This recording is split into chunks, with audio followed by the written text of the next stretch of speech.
سلام دوستان، خودروی تیبا رو داریم که موقعی که میخواست حرکت کنه صدای خیلی شدید از داخل گیربکس میومد. ما اولش که تستش کردیم یقین داشتیم که داخل گیربکس ایراده، ولی وقتی باز کردیم دیدیم گیربکس ایرادی نداره و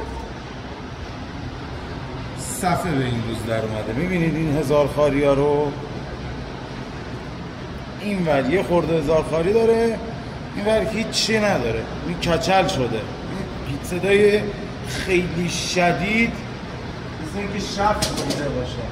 اینجا رو هم بگی ببین اینجوری باید باشه، هزار خاری تمام هزار خاری باشه یک دست.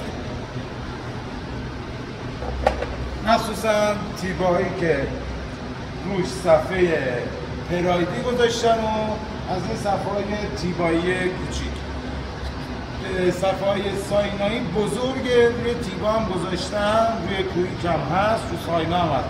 اونا دیده نشده که به این صورت در بیاد. بیشتر صفحه های پرایدی و این مدل صفحه به مشکل میخوره. مواظب باشید.